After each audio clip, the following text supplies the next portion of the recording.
प्रस्तुत है प्रेमचंद के द्वारा लिखी कथा बूढ़ी काकी। बुढ़ापा आमतौर पर बचपन का पुनरागमन हुआ करता है। बूढ़ी काकी में जिह्वा स्वाद के सिवा और कोई चेष्टा शेष ना थी, ना अपने कष्टों की ओर आकर्षित करने का रोने के अतिरिक्त कोई दूसरा सहारा ही। समस्त इंद्रियां, नेत्र, हाथ और पैर जवाब दे चुके थे। पृथ्वी पर पड़ी रहती और घर वाले कोई बात उनकी इच्छा के प्रतिकूल करते, भोजन का समय टल जाता, बाजार से कोई वस्तु आती और उन्हें ना मिलती तो वे रोने लगती थी। उनका रोना सिसकना साधारण रोना ना था, वे गला फाड़ फाड़ कर रोती थी। उनके पतिदेव को स्वर्ग सिधारे कालांतर हो चुका था। बेटा तरुण भी चल बसा था। अब एक भतीजे के सिवाय कोई ना था। उस भतीजे के नाम उन्होंने अपनी सारी संपत्ति लिख दी थी। भतीजे ने संपत्ति लिखाते समय तो खूब लंबे चौड़े वादे किए, परंतु वे सब वादे केवल कुली डिपो के दलालों के दिखाए हुए सब्ज बाग थे। यद्यपि उस संपत्ति की वार्षिक आय 150-200 रुपये से कम ना थी, तथापि बूढ़ी काकी को पेट भर भोजन भी कठिनाई से मिलता था। इसमें उनके भतीजे पंडित बुद्धिराम का अपराध था अथवा उनकी अर्धांगिनी श्रीमती रूपा का, इसका निर्णय करना सहज नहीं। लड़कों को बुढ़ों से स्वाभाविक घृणा होती ही है, और फिर जब माता पिता का यह रंग देखते तो बूढ़ी काकी को और भी सताया करते। कोई चुटकी काट कर भागता, कोई उन पर पानी की कुल्ली कर देता।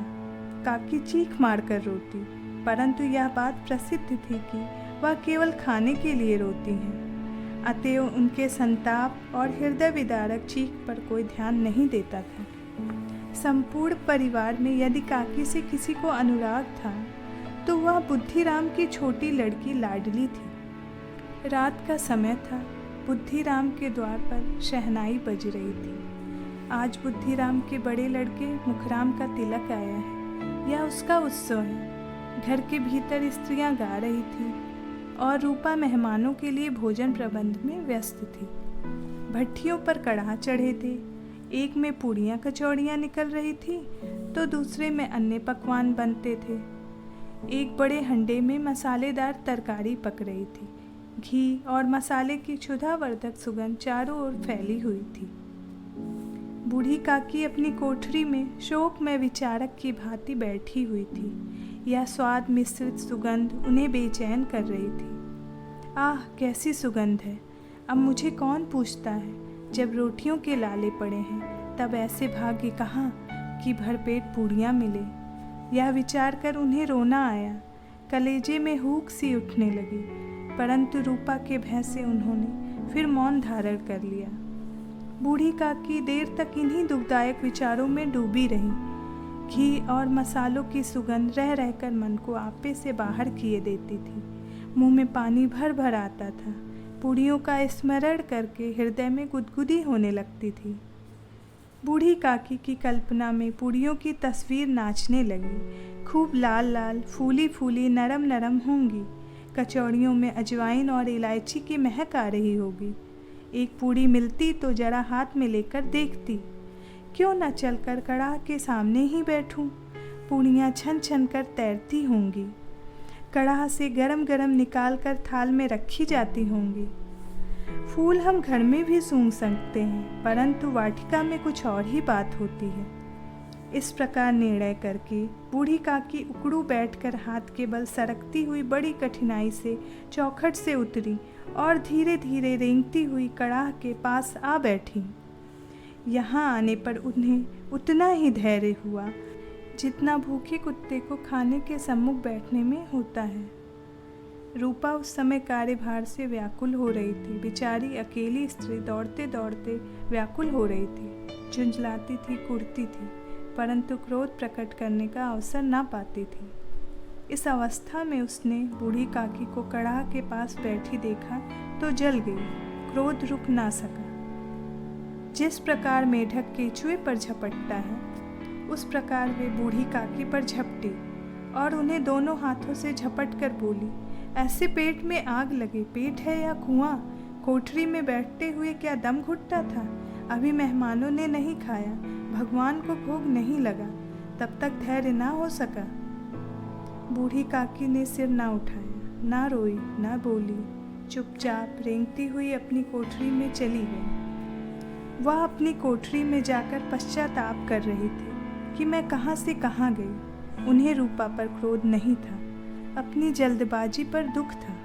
सच ही तो है, जब तक मेहमान लोग भोजन ना कर चुकेंगे, घर वाले कैसे खाएंगे।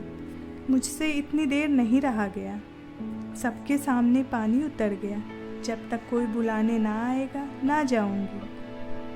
बूढ़ी काकी मन ही मन इस प्रकार विचार कर बुलावे की प्रतीक्षा करने लगी। वह मन बहलाने के लिए लेट गई। धीरे धीरे एक गीत गुनगुनाते हुए उन्हें मालूम हुआ कि उन्हें गाते हुए देर हो गई। क्या इतनी देर तक लोग भोजन ही कर रहे होंगे?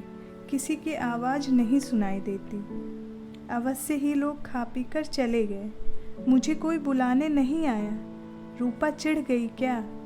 क्या जाने, ना बुलाए सोचती होगी कि आप ही आवेंगी। वह कोई मेहमान तो नहीं जो उन्हें बुलाऊं। बूढ़ी काकी चलने के लिए तैयार हुई, यह विश्वास कि 1 मिनट में पूड़ियाँ और मसालेदार तरकारियाँ सामने आएंगी उनकी स्वादेंद्रियों को गुदगुदाने लगा। उन्होंने मन में तरह तरह के मंसूबे बांधे। पहले तरकारी से पूड़ियाँ खाऊंगी, फिर दही और शक्कर से कचौड़ियाँ रायते के साथ मज़ेदार मालूम होंगी। चाहे कोई बुरा माने चाहे भला, मैं तो मांग मांग कर खाऊंगी। यही ना लोग कहेंगे कि इन्हें विचार नहीं, कहा करें। कितने दिन के बाद पूड़ियाँ मिल रही हैं तो मुंह जूठा करके थोड़े ही उठ जाऊंगी। वह उकड़ू बैठकर हाथों के बल सरकती हुई आंगन में आई, परंतु हाय दुर्भाग्य, मेहमान मंडली अभी भी बैठी हुई थी। कोई खाकर उंगलियां चाटता, कोई तिरछे नेत्रों से देखता कि और लोग अभी खा चुके हैं या नहीं।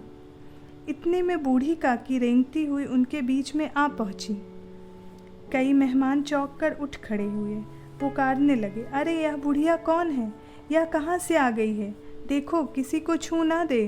पंडित बुद्धिराम काकी को देखते ही क्रोध में तिलमिला गए। लपक कर उन्होंने बूढ़ी काकी के दोनों हाथ पकड़ लिए और घसीटते हुए लाकर उन्हें अंधेरी कोठरी में धम से पटक दिया। यह देखकर लाडली का हृदय ऐंठ कर रह गया। वह झुंझला रही थी कि ये लोग काकी को क्यों बहुत सी पूड़ियाँ नहीं दे देते। क्या मेहमान सबकी सब खा जाएंगे? और यदि काकी मेहमानों से पहले खा लेंगी तो क्या बिगड़ जाएगा? काकी के पास जाकर उन्हें वह धैर्य देना चाहती थी, परंतु माता के भय से ना जाती थी। उसने अपने हिस्से की पूड़ियाँ बिल्कुल ना खाई थी। अपनी पूड़ियाँ गुड़ियों के पिटारे में बंद कर रखी थी। वह उन पूड़ियों को काकी के पास ले जाना चाहती थी। रात के 11 बज गए थे। रूपा आंगन में पड़ी सो रही थी। लाडली की आंखों में नींद ना थी। काकी को पूड़ियाँ खिलाने की खुशी उसे सोने ना देती थी। जब विश्वास हो गया कि अम्मा सो रही हैं तो वह चुपके से उठी, पिटारी उठाई और बूढ़ी काकी की कोठरी की ओर चल दी। आवाज़ लगाई, काकी उठो, मैं पूड़ियाँ लाई हूँ। काकी ने लाडली की बोली पहचानी, झटपट उठ गई। दोनों हाथों से लाडली को टटोला और गोद में बैठा लिया। लाडली ने पूड़ियाँ निकाल कर दी। काकी ने पूछा, क्या तुम्हारी अम्मा ने दी हैं? लाडली ने कहा, नहीं, ये मेरे हिस्से की हैं। काकी पूड़ियों पर टूट पड़ी। 5 मिनट में पिटारी खाली हो गई। लाडली ने पूछा, काकी पेट भर गया? जैसे थोड़ी सी वर्षा ठंडक के स्थान पर और भी गर्मी पैदा कर देती है, वैसे ही इन थोड़ी सी पूड़ियों ने काकी की क्षुधा और इच्छा को उत्तेजित कर दिया था। बोली, नहीं बेटा, जाकर अम्मा से मांग लाओ। लाडली ने कहा, अम्मा सोती हैं, जगाऊंगी तो मारेंगी। काकी ने पिटारी को फिर टटोला। उसमें कुछ खुरचन गिरे थे। उन्हें निकालकर वे खा गई। बार बार होठ चाटती थी, चटकारे भरती थी। हृदय महसूस रहा था कि और पूड़ियाँ कैसे पाऊँ। काकी का अधीर मन इच्छा के प्रबल प्रवाह में बह गया। उचित और अनुचित का विचार जाता रहा। वे कुछ देर तक उस इच्छा को रोकती रहीं, सहसा लाडली से बोली, मेरा हाथ पकड़कर वहाँ ले चलो जहाँ मेहमानों ने बैठकर भोजन किया है। लाडली उनका अभिप्राय समझ ना सकी। उसने काकी का हाथ पकड़ा और ले जाकर जूठे पत्तलों के पास बैठा दिया। दीन क्षुधातुर हद ज्ञान बुढ़िया पत्तलों से पूड़ियों के टुकड़े चुन चुन कर खाने लगी। दही कितना स्वादिष्ट था, कचौड़ियाँ कितनी सलोनी, खस्ता कितना सुकोमल। काकी बुद्धिहीन होते हुए भी इतना जानती थी कि मैं वह काम कर रही हूँ जो मुझे कदापि ना करना चाहिए। मैं दूसरों की जूठी पत्तल चाट रही हूँ। परंतु बुढ़ापा तीसरा रोग का अंतिम समय है, जब संपूर्ण इच्छाएं एक ही केंद्र पर आ जाती हैं। बूढ़ी काकी में यह केंद्र उनकी स्वादेंद्रियां थी। ठीक तभी रूपा की आंखें खुली। उसे मालूम हुआ कि लाडली मेरे पास नहीं है। वह चौंकी, चारपाई के इधर उधर ताकने लगी कि कहीं नीचे तो नहीं गिर गई। उसे वहाँ ना पाकर वह उठ बैठी तो क्या देखती है कि लाडली जूठे पत्तलों के पास चुपचाप खड़ी है और बूढ़ी काकी पत्तलों पर से पूड़ियों के टुकड़े उठा उठा कर खा रही हैं। रूपा का हृदय सन्न हो गया।